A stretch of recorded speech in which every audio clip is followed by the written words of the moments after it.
तो हेलो दोस्तों, क्या आप जानते हैं कि गूगल पे हर एक सेकंड में 1 मिलियन से ज्यादा गूगल सर्चेस किया जाता है। ये एक ऐसा हो गया कि मान लो दुनिया में रहने वाला हर एक इंसान दिन में एक बार कुछ ना कुछ गूगल सर्चेस करता है। अपने आप में एक छोटी सी बात नहीं है, लेकिन सबसे कमाल का बात यह है कि यह सब करना बिल्कुल फ्री है। ना सिर्फ एक गूगल सर्च, गूगल का ऑलमोस्ट हर एक चीज बिल्कुल फ्री टू यूज है। यूट्यूब में वीडियो देखना फ्री है, जीमेल इस्तेमाल करना फ्री है, मोबाइल में मैप्स यूज करना वो भी बिल्कुल फ्री है। इतना फ्री देने का बावजूद गूगल का जो मार्केटिंग कैप है वो 3 ट्रिलियन से भी ज्यादा है। ये कैसे हो सकता है? कैसे गूगल हमें इतना सारा फ्री सर्विसेज दे सकता है? हमसे कुछ पैसा नहीं लेता, फिर भी दुनिया का इतना अमीर कंपनी कैसे बन गया? आइए समझते हैं दोस्तों इंटरनेट का सबसे बड़ा बिजनेस मॉडल आज का इस वीडियो में।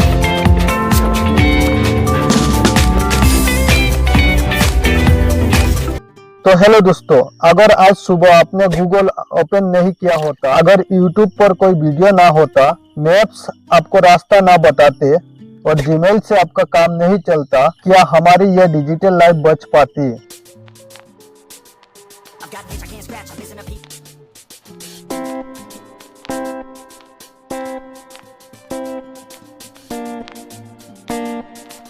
आज हम बात करेंगे उस ताकत की जो ना सरकार है ना राजा है, लेकिन फिर भी पूरी दुनिया उसी की उंगली पर चलती है। वो ताकत है जिसका नाम है Google. So good to see everyone here in Shoreline, and hello to everyone joining virtually around the world. I learned that today is the start of Gemini season. I'm not really sure what the big deal is. Every day is Gemini season here at Google. Normally, you wouldn't have heard much from us in the weeks leading up to I/O. That's because we'd be saving our best models for this stage. But in our Gemini era, we're just as likely to ship our most intelligent model on a random Tuesday in March, or a really cool breakthrough like Alpha Evolve just a week before. कहानी सिर्फ एक company का नहीं, बल्कि इंसानियत की digital गुलाम बनाने और आजाद होने की जंग की। गूगल आखिर बना कैसे, इसे चलाता कौन है, इसकी कमाई कितनी है, और सबसे बड़ी बात, इससे हमें फायदा ज्यादा हो रहा है या नुकसान? आज आपको मिलेंगे इन सब का 100% लॉजिकल और रियल जवाब। साल 1995 अमेरिका की स्टैनफोर्ड यूनिवर्सिटी का एक स्टूडेंट लैरी पेज, दूसरा स्टूडेंट सर्जी ब्रेन, दोनों आम नहीं थे। एक डाटा को समझने में निपुण था, दूसरा मैथमेटिकल विशनरी। जब ये मिले तो इनके दिमाग में सिर्फ एक ही सवाल था, इंटरनेट पर इतनी जानकारी है लेकिन कोई इसे सही तरीके से क्यों नहीं ढूंढ पाता। वहीं से शुरू हुआ सफर, एक प्रोजेक्ट जिसे उन्होंने नाम दिया बेकराब। बेकराब एक ऐसा सर्च सिस्टम था जो लिंक के जरिए बताता था कि कौन सी वेबसाइट कितनी उपयोगी है, और वहीं से इंटरनेट की पूरी दुनिया बदल गई। साल 1998 में दोनों ने सोचा अब इस प्रोजेक्ट का एक सही नाम दे, और नाम आया गूगल। लेकिन ध्यान दीजिए, यह स्पेलिंग सिर्फ यूनिक नहीं थे, बल्कि गूगल नाम से मैथमेटिकल शब्द से लिया गया, जिसका मतलब होता है नंबर 1 के बाद 100 जोड़ना। सीधा सीधा मैसेज, हमारे सर्च इंजन इतना विशाल होगा कि पूरी दुनिया की जानकारी समझ जाएगी। लेकिन अब सवाल था, शुरुआत कहाँ से करें? तो दोस्तों, गूगल का पहला ऑफिस बना एक साधारण सा गैरेज, सुसान ओत्सुकी के घर का गैरेज। हाँ, वही सुसान जो आगे चलकर यूट्यूब की सीईओ बनी। वही जगह थी जहाँ से गूगल ने दुनिया पर राज करने की पहले नींव रखी। सोचिए, एक साधारण गैरेज से चलकर आज गूगल हर रोज अरबों लोगों की जिंदगी कंट्रोल कर रहा है। आज अगर आप पूछे कि गूगल का मालिक कौन है, तो जवाब इतना आसान नहीं है। गूगल किसी एक इंसान का नहीं, बल्कि लाखों लोगों का है। कैसे?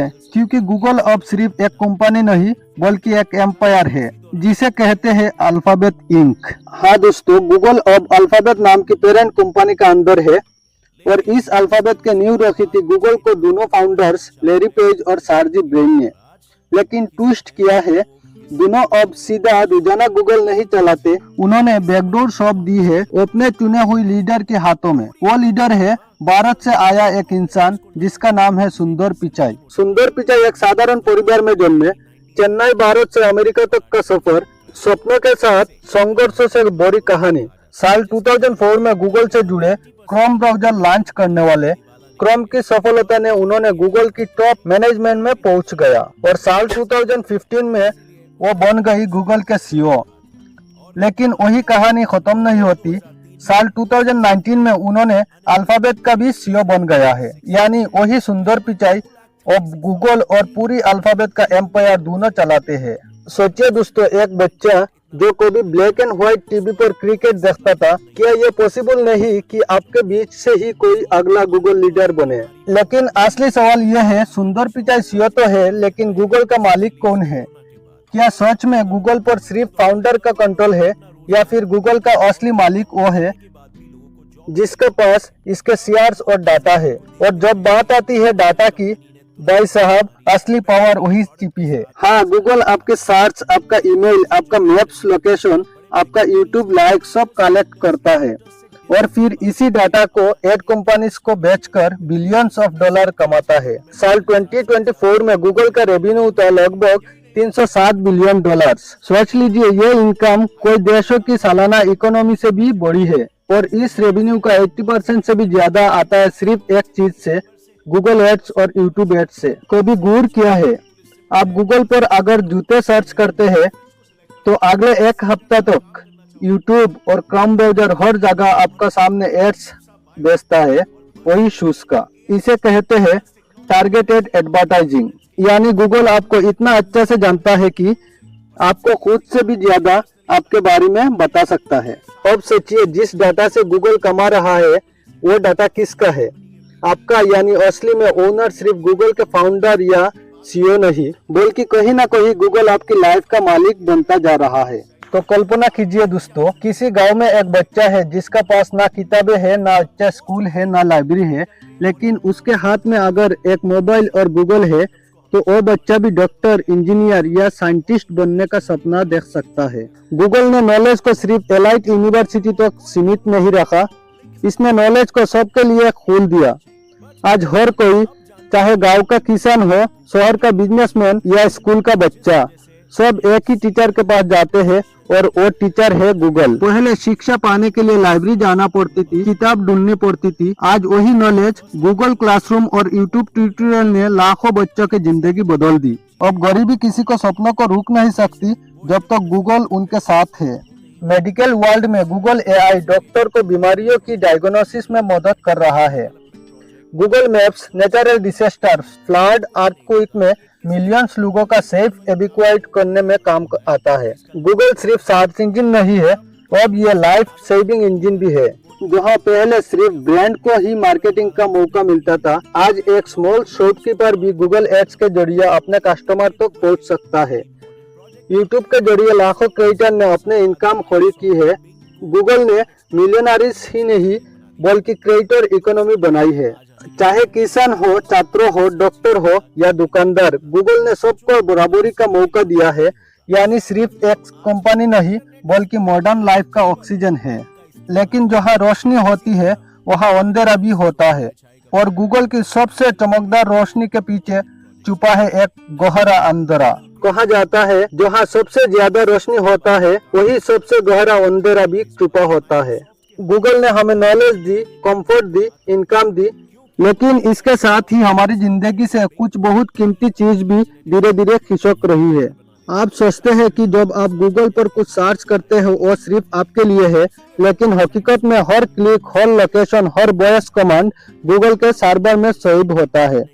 यानी गूगल को आपके बारे में आपसे भी ज्यादा पता चलता है और जब किसी के पास डाटा हो तो असली ताकत भी उसके पास भी होता है। गूगल का सबसे बड़ा जादू इसका एल्गोरिदम। ये एल्गोरिदम आपका स्टेप पढ़ता है, आपको वही दिखाता है जो आपको रोक कर रखे। आज बच्चे घंटे तक यूट्यूब पर अटक रहते हैं। शॉर्ट वीडियोस, एंडलेस स्क्रॉल, ये सब डिजाइन ऑफ एडिक्शन है। कभी आप नोटिस किया है क्या, आप सिर्फ 5 मिनट यूट्यूब खोलते हैं लेकिन निकलते हैं 2 घंटा बाद में। इसका मतलब है गूगल आपका वक्त नहीं चुरा रहा है, आपका जिंदगी का कंट्रोल ले रहा है। आज इंटरनेट का बराबर गूगल ही हो गया। 90% से ज्यादा सर्च सिर्फ गूगल पर होती है। एंड्रॉइड, यूट्यूब, जीमेल, मैप्स सब गूगल के पास। यानी मार्केट में कोई कंपटीशन ही नहीं। जहाँ मोनोपोली होती है वही कंट्रोल होता है और जहाँ कंट्रोल होता है वहाँ डेंजर भी होता है। गूगल हमें इंफॉर्मेशन दिखाता है, लेकिन क्या सच में वो पूरी इंफॉर्मेशन होती है? एल्गोरिदम वही आगे लाता है जिसमें उसे एड्स का फायदा हो या यूजर्स लंबे समय तक एंटरटेन रहे। इसका मतलब यह है, आप जिस दुनिया को गूगल से देख रहे हैं, हो सकता है ये पूरी हकीकत नहीं बल्कि सिर्फ एक फिल्टर रियलिटी हो। Oh, this is so wild. Here we are inside the self-driving. I even have a place to charge my phone. All right, to start the ride, here we go. Heading to Ben and Jerry's. यानी Google सिर्फ जानकारी नहीं देता बल्कि आपको सोचने का तरीका भी धीरे धीरे बदलता है। कहा जाता है गूगल हमेशा सुन रहा है। आपका मोबाइल में माइक हो, लोकेशन हो या कैमरा, गूगल एआई सब एक्सेस कर सकता है।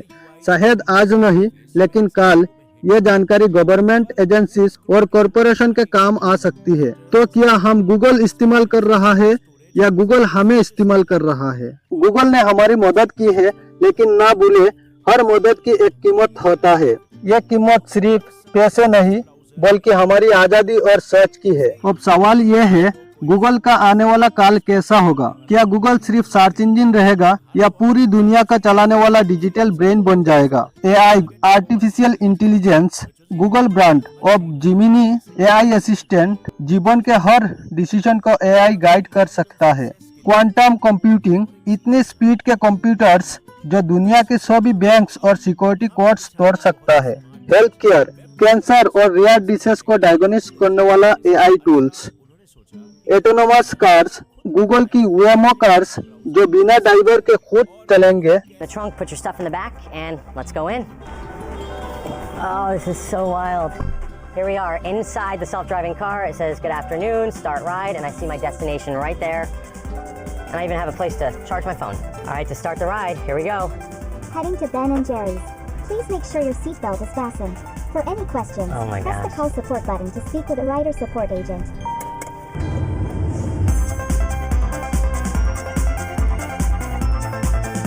It's cruising the street just like a regular driver would. We're actually passing another Waymo. Do they honk to each other? Space and global internet, project loan और satellite internet, ताकि पूरी दुनिया Google network पर आ जाए।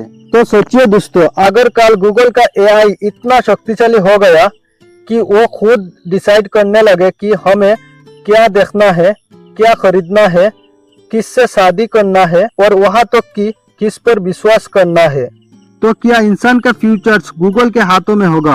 Google एक तरह हमारा teachers, doctor, guide और फ्रेंड है, लेकिन दूसरी तरफ ये हमारी प्राइवेसी, हमारी चॉइसेस और हमारी आजादी को धीरे धीरे निगल भी रहा है। गूगल ना तो पूरी तरफ देवदूत एंजल्स है और ना तो पूरी तरफ शैतान डेमन है। गूगल दरअसल एक पावर है और इस शक्ति का इस्तेमाल कैसा होगा ये हम पर और इंसानियत पर निर्भर करता है। गूगल ने हमें टूल्स दी है, गूगल ने हमें नॉलेज भी दी है, गूगल ने हमें ग्लोबल विलेज बना दिया है। लेकिन याद रखिए, अगर आप टेक्नोलॉजी का इस्तेमाल अपने कंट्रोल में करते हैं तो ये आपका सबसे बड़ा पार्टनर है। अगर टेक्नोलॉजी आपको कंट्रोल करे तो आप उसका गुलाम है। गूगल एक मिरर है जिसमें आप वही देखेंगे जो आप खुद सर्च करेंगे। तो सवाल ये नहीं है कि गूगल अच्छा है या बुरा, सवाल ये है कि हम गूगल को कैसे इस्तेमाल करते हैं। क्योंकि भविष्य में इंसानों का असली मालिक गूगल नहीं होगा, बल्कि वो इंसान होगा जो गूगल जैसी शक्ति को अपने कंट्रोल में रख पाएंगे। तो बताइए, आज गूगल आपका दोस्त है या धीरे धीरे आपका जिंदगी का मालिक बन रहा है? कमेंट करके बताइए। अगर वीडियो अच्छा लगे तो प्लीज लाइक एंड शेयर कीजिए और इसी तरह वीडियो मिलने के लिए चैनल को प्लीज सब्सक्राइब कीजिए। तब तक के लिए सोचते रहिए और सीखते रहिए। जय हिंद, जय Bharat. Feet ahead to where it's safe to pick me up. So there's the car. Oh, that's so cool. You use your phone to unlock the car, then you can open the trunk, put your stuff in the back, and let's go in. Oh, this is so wild. Here we are inside the self-driving car. It says, good afternoon, start ride, and I see my destination right there. And I even have a place to charge my phone. All right, to start the ride, here we go. Heading to Ben and Jerry's. Please make sure your seatbelt is fastened. For any questions, Oh my gosh. call support button to speak to the rider support agent.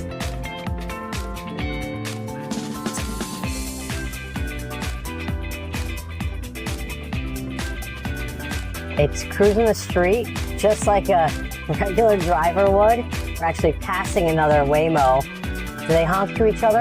And I love that you see the map on the screen here. What's really interesting is that this car is very sure of itself. It's not like creeping along the streets. It's driving like a real human would. So you feel like it's confident about what it's doing. The best part is watching the wheel move all by itself. Proceeding on Waller Street. Got your map view, your music, oh, your temperature. You can even adjust the temperature. Oh, that's cool.